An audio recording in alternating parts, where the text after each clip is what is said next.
Hackers और panel users free fire के तो ऐसे प्राणी हैं जिससे हर कोई नफरत करते हैं। जब भी हम लोग ग्रैंड मास्टर पुश करने के लिए सोचते हैं ये हमेशा आ जाते हैं मूड खराब करने। गेम को हम लोग फन के लिए तो खेलते हैं बट इन लोगों के चक्कर पे गेम फ्रस्ट्रेशन बन जाता है। तो इसीलिए मैंने सोचा कि क्यों ना इसका कुछ सॉल्यूशन निकाला जाए, जिसके लिए मैंने ब्रोंज, सिल्वर, गोल्ड से लेके heroic master and grand master जैसी लॉबी पे गेम प्ले किया, जिससे हमें ये पता चल जाए कि वो कौन सी रैंक है जिस रैंक के अंदर हैकर सबसे ज्यादा आते हैं। अब नॉर्मली गेम प्ले करूंगा तो मजा नहीं आएगा, तो इसीलिए मैं हर एक रैंक की लॉबी पे क्वार्टर किल्स निकालने की कोशिश करूंगा। और अगर मैं सारे रैंक पे क्वार्टर किल नहीं निकाल पाया देन मैं अपने नाम को चेंज करके यूए राकेश से नूब राकेश रखूंगा। तो आओ बिना किसी देर के एक्सपेरिमेंट शुरू करते हैं। अब सच बोलूं तो गेम खेलने से पहले मुझे ये लग रहा था कि सबसे ज्यादा मुश्किल होगा 3 ग्रैंड मास्टर प्लेयर को ढूंढना, क्योंकि मेरे पूरी फ्रेंड लिस्ट के अंदर बस एक ही ग्रैंड मास्टर प्लेयर था। और ऊपर से ये भी डाउट था कि क्या इनके पास इतना टाइम होगा कि मेरे साथ 3 गेम प्ले ये खेलेंगे। तो सिर्फ इसीलिए सारे रैंक प्लेयर्स के साथ खेलने से पहले मैंने इनको एक लंबा चौड़ा टेक्स्ट लिख दिया कि भाई अगर आपके पास टाइम होगा तो प्लीज फ्री टाइम निकाल के मेरे साथ 3 गेम खेल लेना। अब आखिरी में देखते हैं कि क्या हमारे साथ ये खेलेंगे या फिर मना कर देंगे। अब इनको लंबा चौड़ा टेक्स्ट लिखने के बाद मुझे ऐसे लगा कि अब बाकी रैंक के प्लेयर तो यूं ही मिल जाएंगे, लेकिन ब्रोंज रैंक के प्लेयर को ढूंढते ढूंढते हालत खराब हो गया। मतलब ग्रैंड मास्टर से भी ज्यादा रेयर है ब्रोंज रैंक। अब सबसे पहले तो मैंने ये सोचा कि भाई मेरे सब्सक्राइबर इतने नूब थोड़ी है कि उनका ब्रोंज रैंक होगा। ऑब्वियसली न्यू सीजन आते ही सब लोग रैंक पुश करने में लग जाते हैं, तो इसीलिए मैंने सोचा कि वर्ल्ड चैट पे चलता हूँ, वहाँ पे रैंक रेंज को ब्रोंज सिलेक्ट कर लूंगा और फिर जैसे टीम वहाँ पे डालूंगा तो ओनली ब्रोंज रैंक के प्लेयर आ जाएंगे। लेकिन भाई साहब वेट करते करते सुबह से रात हो गई बट मुझे एक भी ब्रोंज रैंक के प्लेयर मिला ही नहीं। फिर मैंने सोचा कि भाई रहने दो, मेरे पास ये जो 1,93,448 प्यारे सब्सक्राइबर्स है इनमें से कोई 3 तो मुझे यूं ही मिल जाएंगे। और किस्मत देखो, जैसे मैं व्हाट्सएप पे टीम कोड दिया ओनली ब्रोंज रैंक प्लेयर्स आना करके भाई साहब 3 प्लेयर फट से आ गए। मतलब कभी कभी मैं सोचता हूँ कि मेरे पास इतने प्यारे सब्सक्राइबर है, अगर मैं हर एक सब्सक्राइबर से 5-5 रुपए की डोनेशन ले लूँ तो भाई साहब लखपति तो मैं यूं ही बन जाऊंगा। 5 रुपए छोड़ो, अगर मैं 55 रुपए हर एक सब्सक्राइबर से लूंगा तो रातों रात करोड़पति बन जाऊंगा। भाई साहब पैसा ही पैसा होगा। एक काम करते हैं, कमेंट सेक्शन को यूपीआई समझो और जितना मन करे उतने रुपए के डोनेशन दे दो, देखता हूँ कि भाई मैं कितना अमीर बनता हूँ। भाई साहब पता नहीं बात कहाँ से कहाँ पहुँच गई। वैसे मैं ये बोल रहा था कि ब्रोंज रैंक के प्लेयर को ढूंढना बहुत मुश्किल हो रहा था, बट आखिरी में 3 सब्सक्राइबर मिल तो गए। लेकिन जैसे गेम स्टार्ट करने की बारी आई पता चला कि ये जो आर्यन भाई है इनकी आईडी 2 लेवल का है, तो हम लोग CS रैंक खेल ही नहीं सकते। तो इसीलिए उनको ग्रुप लीव करना पड़ा। एंड उसके बाद जितने भी सारे सब्सक्राइबर्स आ रहे थे सेम प्रॉब्लम सभी का था, किसी का लेवल कम था तो किसी का ऑनर स्कोर कम था। बट फिर फाइनली काफी वेट करने के बाद प्रिंस भाई करके एक सब्सक्राइबर मिला जिनका लेवल 27 था एंड ब्रोंज रैंक था। तो इसीलिए बिना लेट किए फटाफट हमने गेम स्टार्ट कर दिया। और ऊपर से ये भी डर था कि कहीं ब्रोंज रैंक से हैकर ना आ जाए, क्योंकि जब भी कोई हैकर हैक लगा के गेम प्ले करेगा तो वो न्यू आईडी से खेलेगा एंड न्यू आईडी का रैंक क्या होता है, ब्रोंज। तो मतलब हैकर्स आने के चांसेस 50-50 है। क्या पता भाई अपनी पहले ही गेम पे हैकर्स आ जाए। ब्रोंज रैंक पे गेम स्टार्ट होते मुझे लगा कि भाई मैं इस लॉबी पे तो 3-4 क्वार्टर किल आराम से निकाल लूंगा, क्योंकि ब्रोंज रैंक के प्लेयर्स ऑब्वियसली नूब होते हैं। बट इस लॉबी पे मेरे साथ जो हुआ है ना, शायद ही मैं इस साल तक ये बात को भूल पाऊंगा। तो वो ये कि मैंने अपने सारे टीममेट्स को बोल दिया था कि भाई आप लोग दूर रहना, मैं अकेले फाइट करूंगा एंड क्वार्टर किल्स निकालने की कोशिश करूंगा। और फिर देखते देखते मैंने एक एनिमी का सोनी एक्टिव करके उसको नॉक कर लिया। फिर दूसरे एनिमी आया तो उसको हेडशॉट मार के बहुत सारा डैमेज दे दिया और फिर ओपन में रश करके उसको आराम से नॉक कर लिया। लेकिन इतने में फाइट करते करते मेरा एचपी बहुत कम हो गया था,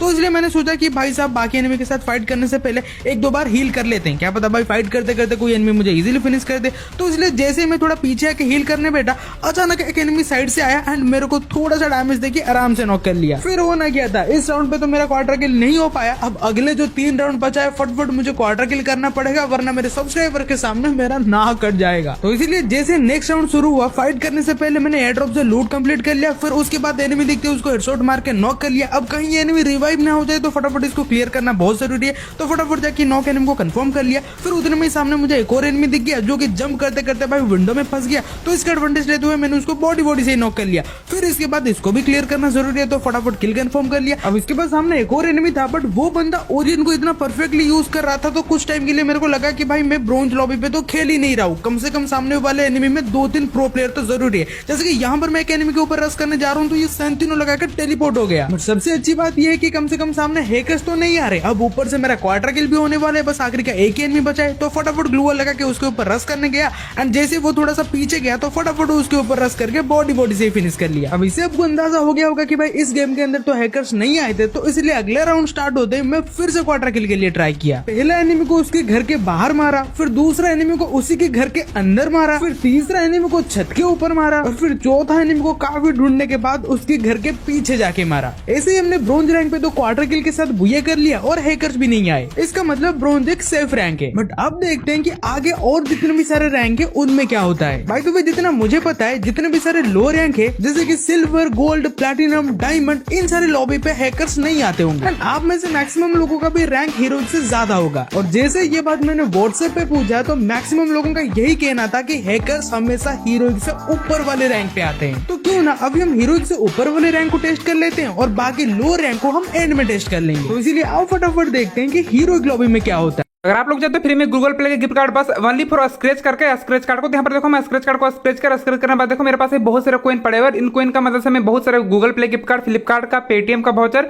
यहाँ पर आसानी से मैं ले सकता हूँ। भाई बहुत ज्यादा गजब का एप्लीकेशन है। इस एप्लीकेशन का नाम है एम पैसा। ये एप्लीकेशन रिसेंटली लॉन्च हुआ है। जो एम गेमर एप्लीकेशन था उसी का ये दूसरा एप्लीकेशन है जिसमें आप लोग भाई लूडो खेल कर अर्निंग कर सकते हो, टास्क ऑफर मिलते हैं, बहुत सारे टास्क ऑफर कंप्लीट कर सकते हो, सर्वे कंप्लीट कर सकते हो, प्लस में आप गेम खेल कर अर्निंग कर सकते हो। जितना ज्यादा गेम खेलोगे उतना ज्यादा पॉइंट मिलेगा, प्लस में आपको डेली चेक इन का ऑप्शन मिलता है, स्क्रैच कार्ड का ऑप्शन मिलता है।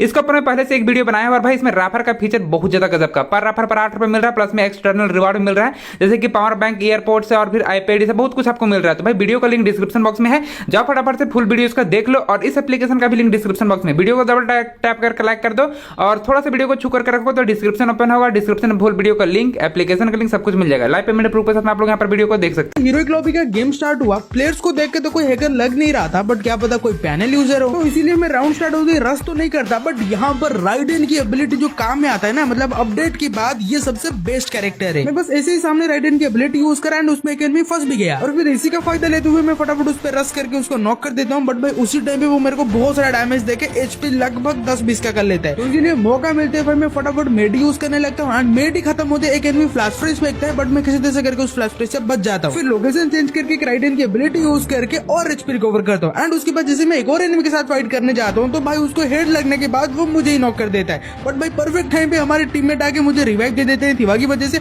और फिर रिवाइव होने के बाद जो यहाँ पे एक एनिमी बचा हुआ था उसको बॉडी शॉट मार के मैं आराम से नॉक कर देता हूँ। अब यहाँ तक मेरे 2 नॉक निकल चुके हैं, बस आखिर के 2 एनिमी बचे। अगर मैं उनको फिनिश कर दूं देन मेरा क्वार्टर किल हो जाएगा। तो यही सोचते सोचते जैसे मैं और एनिमी को ढूंढने जाता हूँ पता चलता है जो राइडेन की एबिलिटी मैंने यूज किया था वहाँ पे एक और एनिमी फंस गया है। तो भाई मौका मिलते ही मैं इस चीज का परफेक्ट यूज करता हूँ एंड लोकेशन चेंज करके बॉडी से नॉक कर देता हूँ। अब बस आखिर का एक एनिमी बचा हुआ है और आखिरी में हमारे टीममेट उस एनिमी को नहीं मारते हैं तो उसको फिनिश करने के बाद मेरा आराम से क्वार्टर किल हो गया। और फर्स्ट राउंड खत्म होने के बाद हमारे जो प्यारे सब्सक्राइबर्स थे वो मुझे बोलते हैं कि भाई अब हीरोइक लॉबी पे 4-4 क्वार्टर किल के लिए ट्राई करो। अब देखो फर्स्ट राउंड पे तो आराम से क्वार्टर किल हो जाता है, बट देखने वाली बात यह है कि क्या मैं हीरोइक लॉबी पे 4-4 क्वार्टर किल निकाल पाऊंगा। तो इसलिए राउंड स्टार्ट होते हैं जैसे मैंने देखा कि ऑब्जर्वेटरी की मेन हाउस के अंदर एक अकेला एनिमी गया है, तो इसीलिए मैं उसी के पीछा करते हुए उसी बिल्डिंग पे चला गया और फिर जैसे वो मेरे सामने आया उसको बॉडी मार के आराम से नॉक कर दिया। अब उसको नॉक करने के बाद फटाफट मैंने अपनी लोकेशन चेंज किया ताकि और एनिमी को हैंडल कर सको और फिर वहां पे एक और एनिमी आ जाते हैं एंड जैसे उसको थोड़ा हेडशॉट लगता है वो भाई साहब ग्लू वॉल लगा के भागने लगता है, तो मैं उसको आराम से पकड़ के नॉक कर लेता हूँ एंड जैसे स्किल को कंफर्म करता हूँ तो वहां पे एक और एनिमी आ जाते हैं एंड इसको तो मैं बॉडी से नॉक कर देता हूँ।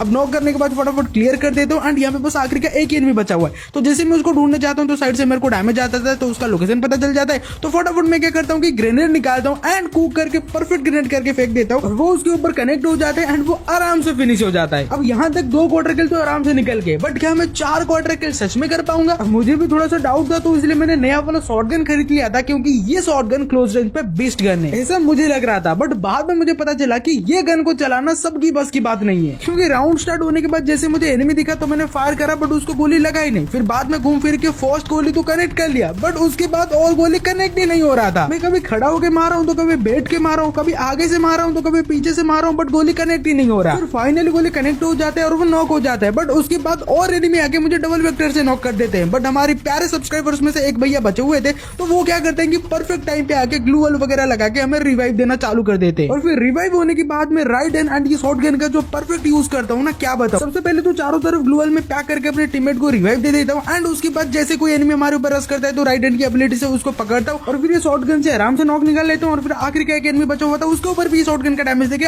आराम से ट्रिपल किल कर लेता हूँ। बट अफसोस क्वार्टर किल नहीं हो पाता एंड फिर हीरोइक लॉबी को हम बाद में 4-0 से विन तो कर जाते हैं, बट अफसोस बस एक ही चीज का रहता है कि भाई मेरा 4 क्वार्टर किल नहीं हो पाया। और एंड पे ये कंक्लूजन निकला कि हीरोइक लॉबी पे ना ही हैकर्स आते हैं और ना ही प्रो एनिमी आते हैं, तो इसका मतलब ये इजी रैंक है। बाकी अब आओ देखते हैं कि इलीट हीरोइक रैंक पे क्या होता है। वैसे यही चीज को जब मैंने व्हाट्सएप पे पूछा था तो 92 लोगों का कहना था कि भाई इलीट हीरोइक रैंक पे हैकर्स आते हैं। एंड सबसे डर तो मुझे तब लगा जब हमारे एक सब्सक्राइबर ने मुझे इंस्टाग्राम पे डीएम करके बोले कि भाई इलीट हीरोइक रैंक पे सच में बहुत हैकर्स आते हैं। भाई क्या वो हम खुद ही टेस्ट करके देख लेते हैं। वैसे हैकर के अलावा एक और डाउट था कि क्या मैं एलीट हीरोइक रैंक पे क्वार्टर किल निकाल पाऊंगा। तो यही सोचते सोचते जैसे मुझे मौका मिला एक एनिमी को मैंने बॉडी से नॉक कर लिया एंड फिर नीचे जाके उसको कंफर्म करने के बाद जैसे मैं अपना लोकेशन चेंज कर रहा था तो अचानक पीछे से एक एनिमी आया एंड मुझे एकदम से नॉक कर लिया। और फिर उसी टाइम पे थोड़ा बहुत डाउट होने लगा कि भाई सच में एलीट हीरोइक रैंक पे हैकर तो नहीं आ गए। तो उसी टाइम पे मैंने लगाया अपनी 100 IQ वाला दिमाग। देखो जो हैकर होगा वो हमेशा एकदम सामने आके रश करेगा, तो इसीलिए अगर मैं वहाँ पे राइडन कैरेक्टर छोड़ दूंगा तो वो एक जगह पे फंस जाएगा एंड जैसे वो फंसेगा मैं उसको आराम से फिनिश कर सकता हूँ। तो फिर क्या जैसे गेम स्टार्ट हुआ मैंने भाई एकदम परफेक्ट प्लानिंग के साथ राइडन कैरेक्टर छोड़ दिया एंड उसमें एक एनिमी फंस भी गया। और भाई सेम टाइम पे कोई दूसरा एनिमी रश कर दिया तो मैं राइडन वाला एनिमी को फिनिश ही नहीं कर पाया। तो इसीलिए सबसे पहले जो एनिमी को नॉक किया था फटाफट उसका किल कंफर्म कर लिया और फिर हैकर के ऊपर रश करते भाई साहब वो एकदम से बहुत सारा डैमेज दे दिया। तो मैंने फटाफट वहीं पे राइडन कैरेक्टर को छोड़ लिया एंड एक परमानेंट कवर पे आ गया। एंड उस टाइम पे दिल इतना तेज धड़क रहा था कि कहीं ये बंदा वॉल के आर पार ना मार ले, बट पता नहीं क्यों मैंने पूरा मेटी मारने के बाद वो मुझे वॉल के आर पार मारा ही नहीं। और फिर मुझे समझ आया कि शायद सामने वाला बंदा हैकर नहीं है, बस एक पैनल यूजर है जो कि सिर्फ हेडशॉट ही मारता है। बट मैं भी कम थोड़ी हूँ, जैसे सामने मुझे एक बंदा मिला मैंने उसको हेडशॉट मार के रश किया तो अचानक एक बंदा भाई साहब मेरे को हेडशॉट मारा और मैं नॉक हो गया। एंड मेरे सारे के सारे टीममेट भाई मुझसे इतने दूर थे कि मुझे लग ही नहीं रहा था कि कोई मुझे आकर रिवाइव दे पाएगा। बट उसी टाइम पे आलोक भाई मसीहा बन के आते हैं और फिर ग्लू वॉल लगा के मुझे परफेक्ट टाइम पे रिवाइव दे देते हैं। और रिवाइव होते मैंने फिर से अपनी 100 IQ दिमाग लगा के राइडन कैरेक्टर यूज कर दिया ताकि कोई अगर मेरे पे रश कर रहा हो तो वो राइडन से अटक जाएगा। मतलब दिमाग देख रहे हो तुम्हारे भाई का। और फिर उसके बाद मैंने फटाफट मेडी मार के अपना HP रिकवर करा एंड जैसे मेरे पे एक एनिमी रश कर दिया तो मेरे पास जो आखिरी ग्लू वॉल था उसको भी लगा लिया। अब मेरे पास ग्लू वॉल ही नहीं है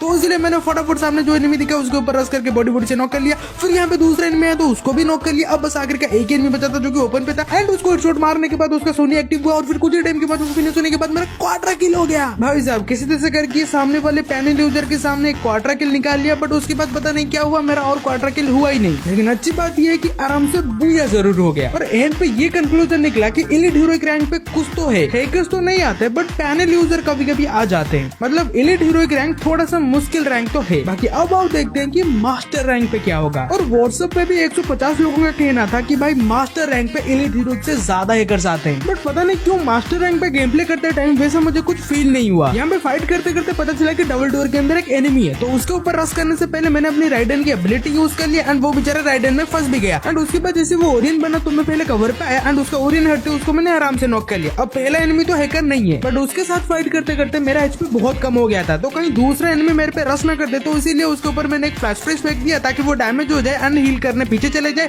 एंड उसी बहाने मैं भी हील कर लूं। देख रहे हो दिमाग। तो ये प्लान बढ़िया से काम कर गया एंड मैंने सुपर मेडिकेट यूज करके अपना HP भी फुल कर लिया एंड उसके बाद बाकी एनिमी के ऊपर रश करना चालू कर दिया। जैसे कि यहाँ पर एक एनिमी के ऊपर डैमेज देने के बाद पता चला कि एक एनिमी तो डबल डोर के ऊपर है बट एक एनिमी डबल डोर के नीचे, तो उसको मारने के लिए मैंने फिर से राइडन की एबिलिटी यूज किया एंड जैसे वो राइडन में फंस गया तो फटाफट जाके उसके ऊपर थॉमसन से रश करके नॉक कर लिया। और जो तीसरा एनिमी था उसके ऊपर भी मैंने बॉडी कनेक्ट करके आराम से नॉक कर लिया। मतलब ये तीनों के तीनों एनिमी तो हैकर नहीं। और जो आखिरी मतलब चौथा प्लेयर बचा हुआ था वो भी उतना कुछ खास लग नहीं रहा था तो उसके ऊपर मैंने ओपन में फाइट करा एंड जैसे वो ओरियन बन के कवर में आने की कोशिश करा तो मैंने जस्ट अपना लोकेशन चेंज करके उसके ऊपर थोड़ा सा बॉडी शॉट कनेक्ट किया एंड आराम से क्वार्टर किल हो गया। और बाकी इसके बाद बाकी राउंड्स पे भी आराम से फाइट करके ट्रिपल किल्स निकाल के मास्टर लॉबी पे भी मैंने बुया कर लिया। इसका मतलब मास्टर रैंक भी सेफ रैंक है, इसमें भी हैकर्स नहीं आते हैं। बट सबसे ज्यादा डर लग रहा है मुझे एलिट मास्टर को लेके, क्योंकि जब मैंने ये बात व्हाट्सएप पे पूछा था तो 300 से ज्यादा लोगों का कहना था कि एलिट मास्टर पे तो पक्का हैकर आएंगे, और जो कि फर्स्ट राउंड पे ही कंफर्म हो गया। मतलब एक एनिमी ठीक मेरे सामने था, उसके ऊपर मैं कवर में रह के फाइट तो कर रहा था बट अचानक वो मेरे को ऐसे हेडशॉट दिया कुछ टाइम के लिए तो मेरे को डाउट हुआ। फिर सोचा कि तुक्का हेडशॉट लगा होगा, अब सेकंड राउंड पे देखते हैं। बट जैसे सेकंड राउंड पे मैं जस्ट ओपन में कूदा वो बंदा मेरे को इमीडिएट नॉक कर दिया। सेम वैसे ही थर्ड राउंड पे भी हुआ, जैसे मैं ओपन पे कूदा वो बंदा मेरे को अचानक हेडशॉट मार के नॉक कर दिया। एंड चौथे राउंड पे तो मेरे को पता ही नहीं चला कि कब एनिमी मेरे पीछे आके मुझे नॉक कर दिया। अब इतने सारे खतरनाक हेडशॉट खाने के बाद ऑब्वियसली मुझे डर तो लगेगा ही, तो इसलिए मैं एकदम कवर टू कवर खेल रहा था। लेकिन जैसे ही थोड़ा सा ओपन पे निकलता हूँ तो सामने वाले हेडशॉट मार के नॉक कर देते हैं। और फिर सिक्स्थ राउंड पे पता ही नहीं चला कि कब कहां से कौन सा एनिमी आया एंड मेरे कौन से टीममेट को नॉक कर दिया, कुछ समझ नहीं आया। और आखिरी पे जैसे मैंने गेम डिटेल्स पे चेक किया तो लिटरली एक बंदे का 10,000 का डैमेज होने वाला था। बाकी इससे आप अंदाजा लगा लो कि सामने वाला बंदा हैकर होगा या फिर फेयर प्लेयर होगा। अब भाई मैं एक हैकर से हार के तो अपना नाम नूब राकुस नहीं रख सकता। अब देखते हैं कि ग्रैंड मास्टर पे क्या होता है। अब जब एलिट मास्टर पे ये हाल है तो सोचो ग्रैंड मास्टर पे कितने हैकर्स आएंगे। बट अफसोस की बात है कि हमारी व्हाट्सएप चैनल से मुझे एक भी ग्रैंड मास्टर प्लेयर नहीं मिले, और ऊपर से वीडियो के स्टार्टिंग में मैं जिन ग्रैंड मास्टर भाई साहब को मैसेज किया था उनका अभी तक रिप्लाई ही नहीं आया। तो इसीलिए मैंने सोचा कि थोड़ा सा और वेट कर लेते हैं और तब तक मैं रील देख लेता हूँ।